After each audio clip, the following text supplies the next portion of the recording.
Believers, if you haven't watched my other video, Rebound Effects, please stop now, watch that video before continuing watching this one, because it will give you context about what I'm about to teach here.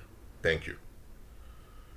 Look, when it comes to paganism, no pagan is secure. None. Oh, let me repeat that. Maybe you need to write this down as a note for you. No pagan anywhere, no matter the age nor the experience, is secured. None of them. And I'm going to tell you why. Because paganism, which is involved with the paranormal, which is the demonic realm, always comes with a rebound effect, which I've explained in the other video. So, the fact alone that charms expire and there are rebound effects that will haunt you once they expire shows you that every pagan operates under a threat. The threat is, I need to make sure that I'll renew this charm before it expires, or else. Without renewing of charms, a pagan is doomed. And here's why. Commoners have no spiritual cover whatsoever, so anything can happen to them at any time. And because of this, other commoners are at ease with them because they can be violated and shut down at any time, so people feel like they can control them. When you are a pagan, you go against the control sickness of the masses. And that's how you're able to achieve things, because you're able to counter the resistance of the masses, which is a good thing. But you should counter resistance on God's terms, which is 100% secure and waterproof. But pagans, they counter violence on Satan's terms, not being aware it's Satan's terms. And Satan cannot offer any real protection whatsoever. He can't. He and his demons only provide temporary or extended relief from violence and from harm. So any pagan is reliant on an artificial layer of, I won't say protection, but let's call it artificial layer of protection for now. They rely on an artificial layer of protection that's on top of their energy field. And this artificial layer of protection only keeps negative energy at bay. It does not heal them, it does not rescue them, it just keeps bad stuff out of their energy field. So for a moment, they don't experience bad stuff and they don't experience the violence nor the anger of others. For a while. When the charm expires, all the negative climate, the whole negative climate that's built up against them, because charms don't shut down the violence, only keeps them at bay, all of that is still aimed at them, and once charm expires, it overtakes them, just like that. So, anytime you take a charm, you are taking a time bomb. So you need to know when the time bomb is coming near zero, I need to have another charm, or if I want to renew this charm, I need to do it long before it's at zero. And if there are side effects that will come inevitably because of this charm, and I want to continue using charms, I need to have someone to displace it upon. So now you need to victimize a group or other people so that the rebound goes to them and not you. So you end up becoming a narcissistic predator even if you didn't intend to be. You tend to be like that. Maybe you're not a narcissist at all, but you end up having to behave like a predatory narcissist. Why? Or else you're doomed. So every pagan carries time bombs. But those time bombs, you can get out of them if you're on time. That's why paganism is so popular. Now, if a commoner, just any random commoner out there, has anger issues, that those anger issues will come a time bomb, they will escalate and they'll do something bad. That's obvious.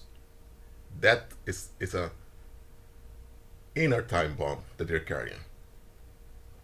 Pagans carry external time bombs, in a sense that When they have their charm and they're operating, whatever resistance that brews against them will still be there, but it doesn't harm them. So it can be that a guy is a musician, his music is played all the time on the radio stations, so people get enough of that song, but that guy is charmed. So what happens? You may have like 50,000 people that are murmuring and complaining about the guy. That's a lot of people. And because of that, there's a lot of negativity, intense toxic negativity that is growing against him. But he's charmed. For 5 years, he's completely at ease. His music is selling, he earns money, he goes on holidays, he purchased a new house, he has he just got married, he has a baby with her. So everything goes easy for the first 5 years. Suddenly, in the 5th year, and the 2nd month, and the 20th day, the charm expires. And his wife becomes sick. She needs to go to the hospital. She has cancer that's in an advanced state. While she went to the hospital 10 days earlier and she was completely healthy. And now she's there in the hospital and the doctors see there's cancer that spread all over the body. And even the doctors are thinking this is not possible, that this cancer spread so quickly. What has happened? All that foaming toxicity that brew against that man, all that negative energy that's been emitted towards him, they have formed into dark clouds. And they've been there all along. But now that charm expires, it comes on him. Like that. And that's how it goes with him. So he has an external time bump that grants him smooth success. So things are done swiftly in his life for a short while.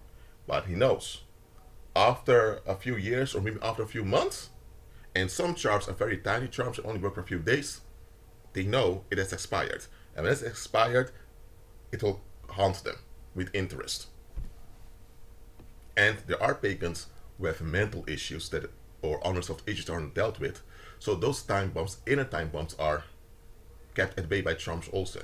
So for example, you can have a pagan that's smoking 40 cigarettes a day. Why? To remain calm. So there's something mentally that is not right. But because he has a charm, all those 40 cigarettes a day does not ruin his lungs.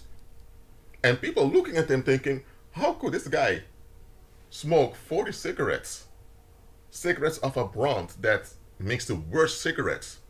So it's not only 40 cigarettes, it's 40 cigarettes of a brand that makes very toxic cigarettes. Even common smokers don't buy cigarettes from that brand. How can he do that? And he's breathing fine, like nothing's going on. He has a charm. And the charm hinders the ruin of his body, also the ruin of his mind. Once the charm's over, you won't hear from him anymore. And demons are now using that charm he has to trick others into becoming chain smokers, and when others become chain smokers, they die. Or they get lung cancer, or they get other consequences haunting them. So, paganism is carrying time bombs to secure smooth success. That's all paganism is. So, once you see this, you realize that paganism is not attractive at all. So I'm going to give some examples now of common ways how those time bombs, those charms unfold. Now, if you understand the message of this video already, you don't have to continue to watch till the end because I'm going to give examples now. If you understand the message already, you can watch another video or do something else. But if you want to stay, feel free to stay. So let me start with one parable. You have John. He has a corner shop. He sells liquor, he sells cigarettes, he sells porn magazines. It's just a small shop he has. So what he's selling is junk. But that's how he earns his income. And because he's charmed, none of those drunk men come to his shop to make any fight. The drunk men love his shop. But they come there and they even become friends with him. You have drug dealers who come there to purchase their porn magazines or to purchase lottery tickets, and they're fine with him too. So the charm causes people to feel comfortable around him. It has a magnetic pull onto people that people feel comfortable being around him. So people treat him in a comfortable way also. here's the thing. Let's say this man name is Joel. Joel may have this corner shop and he's using this charm so that people feel familiar to him, so people like him. And it works. He, through that charm, made people like him. But look at this. The people that like him, that feel comfortable around him, are toxic and dangerous people. So, yes, toxic and dangerous people around him all the time. But it doesn't harm him at the moment because he has a charm. Then one day, you hear that someone has been shot in the neighborhood. What happened? Joel had a customer 15 years old who was just selling drugs in the streets. He just began. And this customer of his, this 15-year-old guy, he needed cash quickly. Now, the corner shop has a lot of money because there are a lot of customers.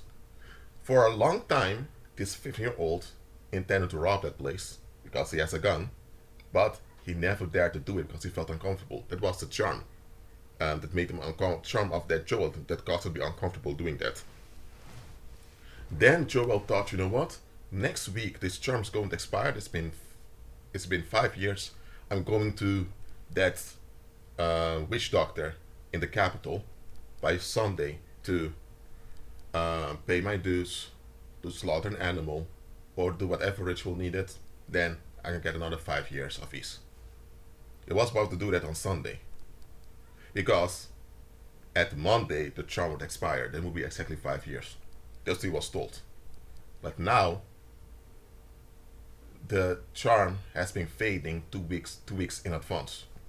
So for the last 2 weeks, before he intends to go to the capital to renew the charm, some of the customers began to look at him in an angry way. Why? Because all those people that liked him, they liked him as a result of that magnetic pull towards that place. So now even those people think, why would we even like this guy? Why did we tell all our personal affairs to him? He knows about our wives, he knows about our girlfriends, he knows how many women we're banging, he knows about where we sell drugs, he knows everything about us.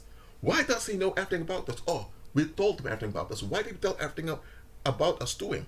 So people are going to feel uncomfortable that they have shared everything to you, just like that, while they normally don't even share everything with the people that are close to them.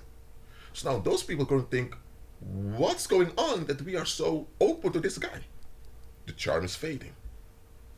And while the charm is fading and more people are beginning to talk bad about this, about Joel, this 15-year-old felt comfortable now doing the crime. Why?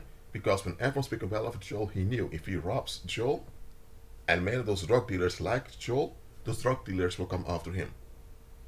But now that those drug dealers began to talk bad about him, we thought, you know what? People don't like him anyway, so if something bad happens to him, people will feel relieved. So he picked up a gun. He did not intend to shoot the guy to kill him, but he couldn't handle the gun very well, and he shot Joel. He ran out of the corner shop, and Joel died 3 days later in the hospital. And now his relatives are mourning at his funeral, talking about what type of great guy he was. In this case, Joel did not consider that charms may begin to malfunction near the expiration. So, Joel died at age 29, while he could have lived decades longer. So now his children are without a father, his family is missing him, so a lot of bad consequences. Now, this fatal example of Joel is quite common. There are many shop owners as well as business owners out there who operate like this Joel. The only reason they have a customer base and the only reason their business is prosperous, so they keep on making money, is because of a charm that they're using.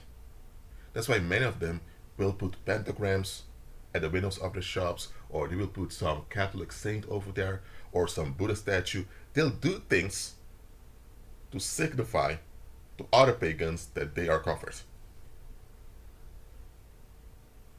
Now, some people put Buddha statues and all of that in their shops just because it's for decoration, because they want to attract Asian customers, or they know that a lot of people are into Buddhist meditation, so they put a Buddha statue over there to attract Buddhist customers. So some people do it for decoration, but many of them, not all, but many of them do it to show to you that they are covered. For example, you can have, uh, let's say, a cafeteria somewhere. You'll come there to eat. Never does it happen that fights break out at cafeteria because for charm. You think that's a good place, it's a good reviews. Of course, people will have good experiences over there because there's a lot of ease. And you see those good reviews, thinking, ah, that's a good place, I'm going to eat there. Not knowing it's a warlock that's fencing off bad energy. And because the warlock is keeping bad energy at a distance through charms, it can be that inside of the cafeteria or the snack bar, you don't experience any bad stuff. But it can be that if you walk around the corner, suddenly you'll feel this heaviness. And because you feel this heaviness, you realize that, oh, there are people around here that are quite bitter over here. Why? Because the bad energy is kept at a distance. But the bad energy is still there. So in the business itself, you won't have any bad energy. It will be completely ease. But in the environment around, you have a lot of toxicity. That's why around many malls, there's drug dealing and all that prostitution, all types of bad stuff happening because the bad energy is kept at a distance, so around the property. The same with a lot of those Babylon churches. So yes, many businesses out there are charmed undertakings.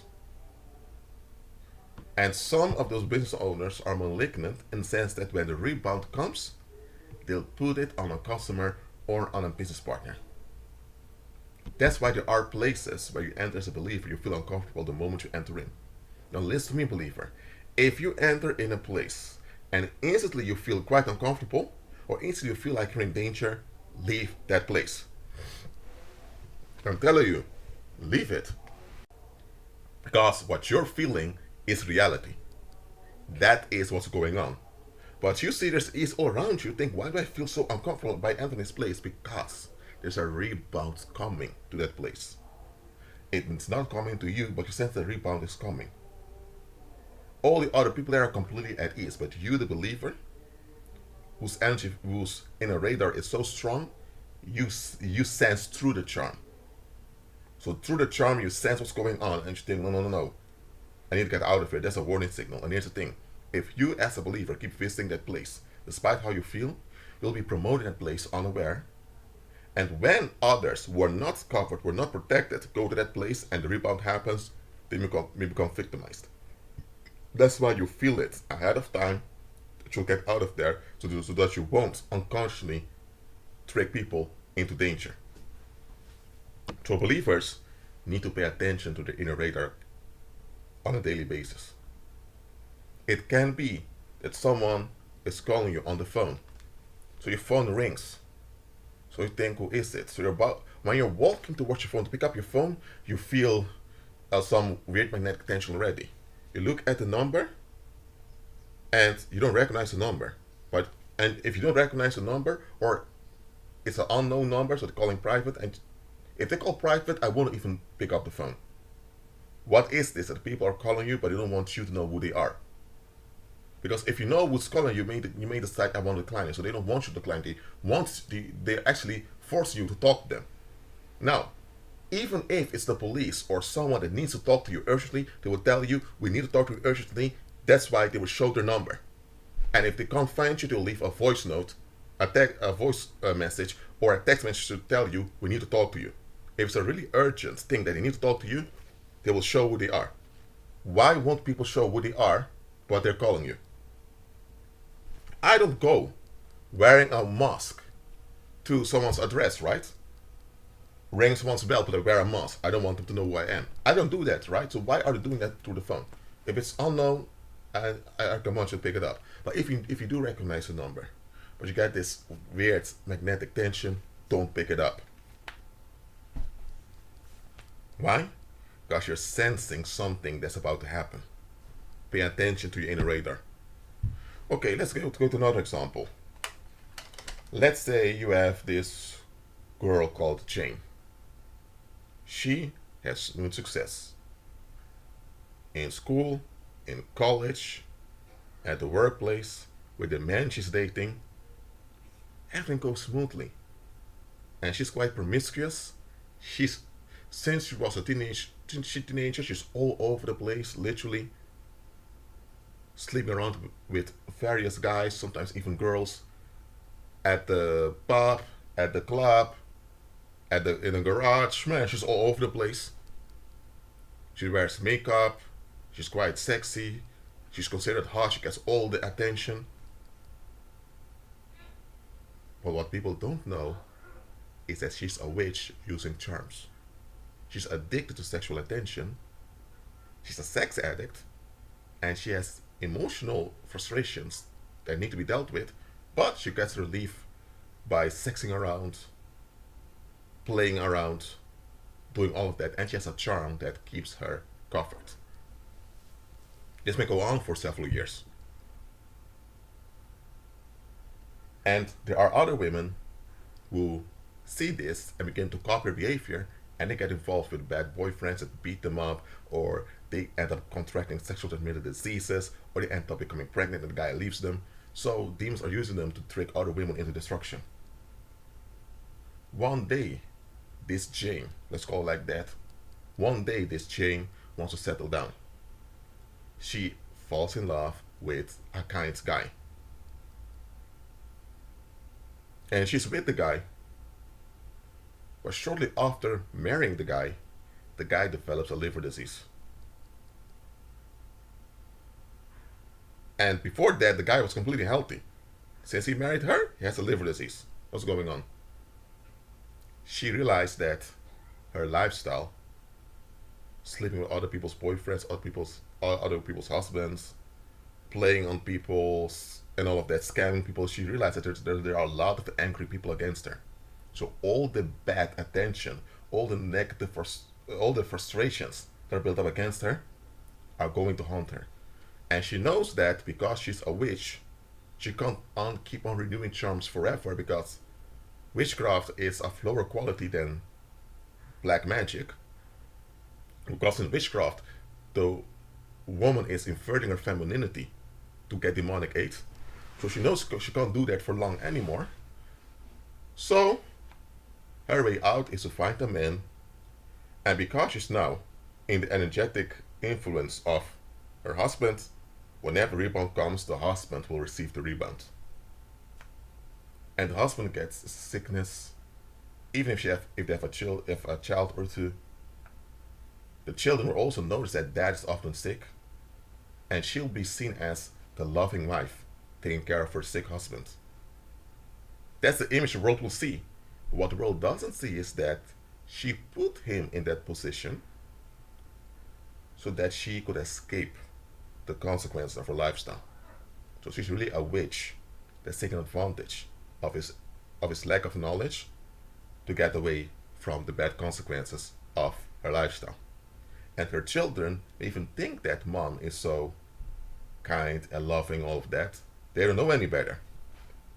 And then there are a few people that will see through it. A few people will think, okay, first your husband has a liver disease, then he has some issues with his lungs, then he has issues with his prostate, then he has issues with his eyesight. So people will look at the situation carefully.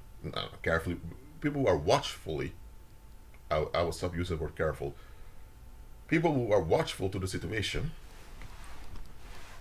they would think, why is this man always going from one health issue to the next? Even the doctors who treat this man will think, what's going on here?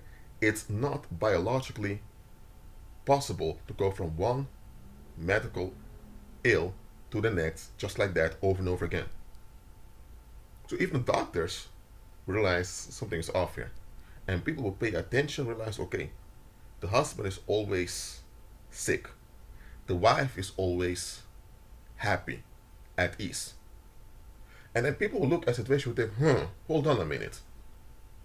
If that's your husband and he's sick all the time, it should affect you. You should be a bit depressed. You should be a bit upset with it.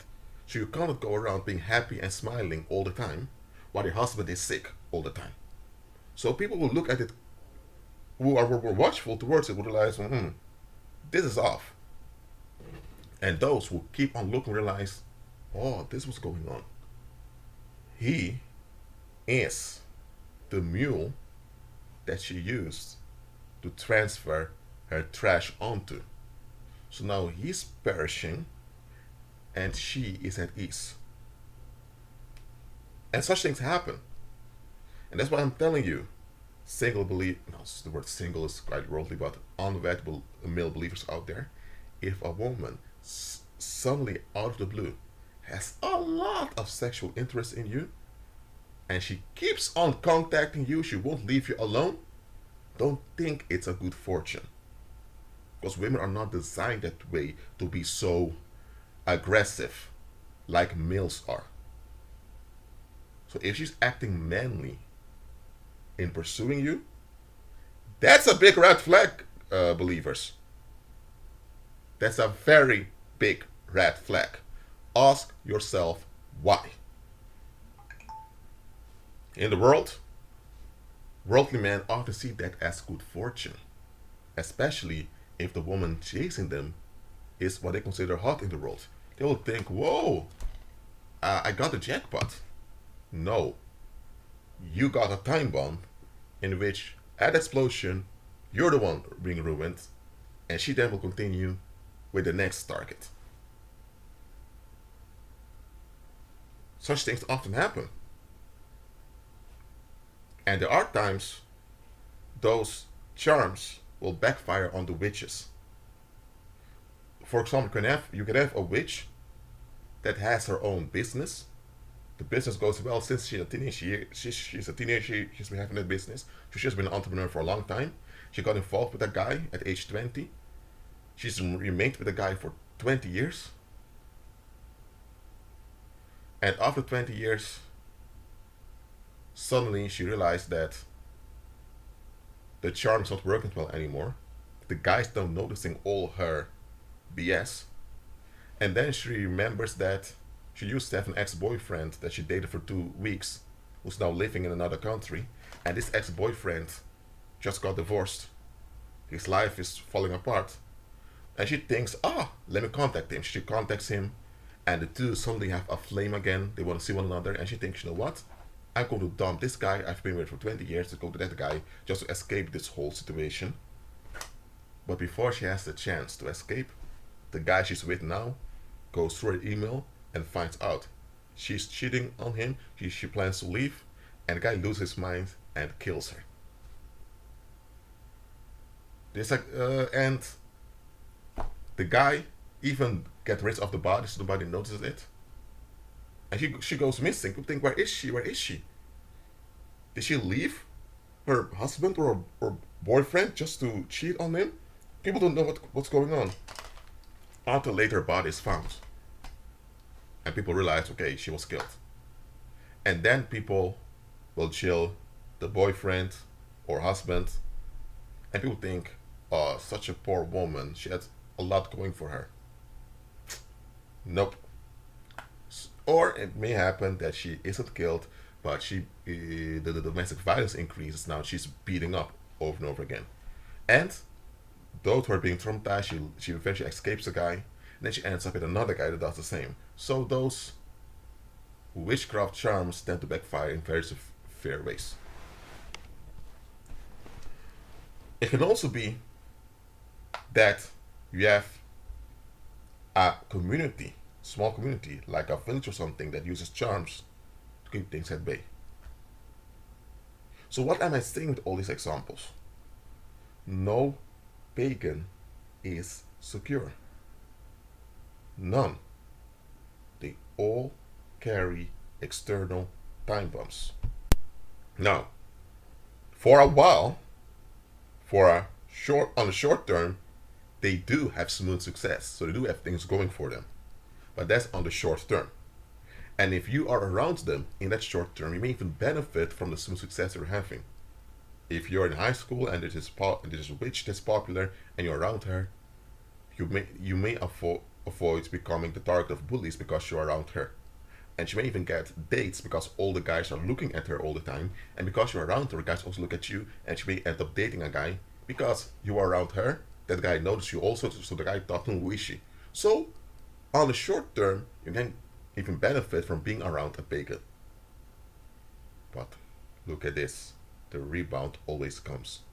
No pagan anywhere where it's the wizard who is in a high position in Satan's shadow government, he was possessed with legions of demons, whether it's him or some 13-year-old girl that's playing around with white magic, not knowing what she's doing.